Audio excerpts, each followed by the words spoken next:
पक्षनेता नाहीये, घटनात्मक अधिकार मात्र अद्याप दिला गेला नाही, नियुक्ती करण्यात आली नाही विरोधी पक्षनेते. मी हे तुम्हाला का बोलायला सांगितलं, कारण हे प्रश्न तुम्ही जे विचारणार आहात तेच प्रश्न जनतेच्या मनात आहेत.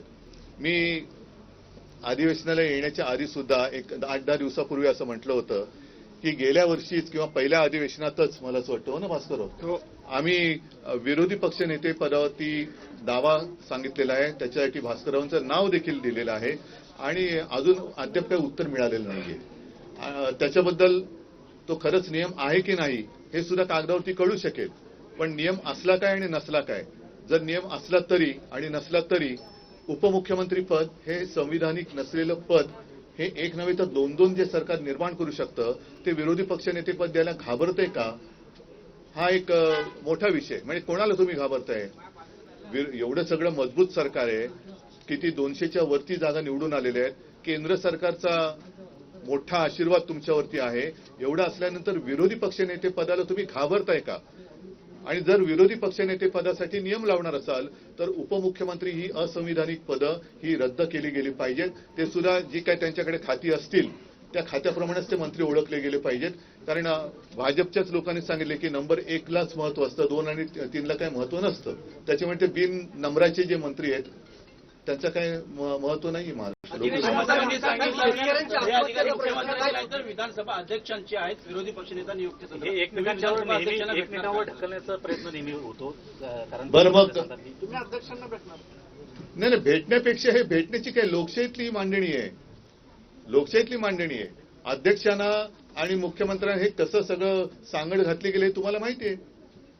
अध्यक्षांबद्दलची सुद्धा आमची मतं गेल्या टर्ममध्ये आम्ही व्यक्त केलेली आहेत. त्याच्यामुळे ही ढकलपंची करताना मग मुख्यमंत्र्यांनी विचारलं पाहिजे, लोकशाहीचा महत्वाचा घटक आहे, राज्याचे प्रमुख आहेत, की का तुम्ही अजून करत नाही? आम्ही तर पत्र दिलेलं आहे.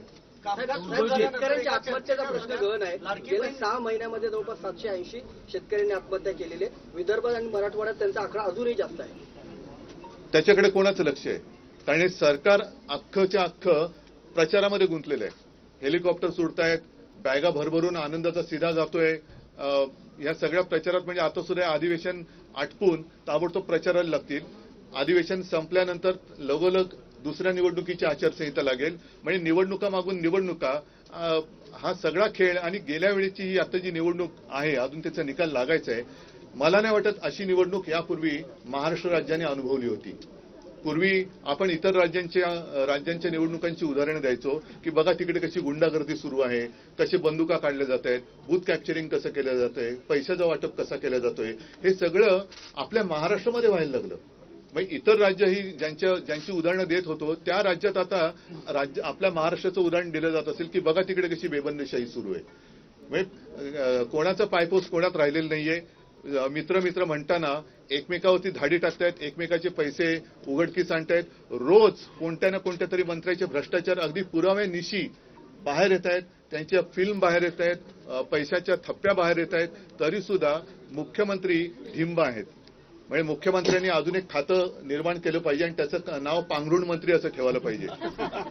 म्हणजे जे बाकीचे जे मंत्री आहेत ते हातपाय पांघरुण बघून हातपाय तरी पसरतील आणि मुख्यमंत्री बसलेत पांघरुण घालायला.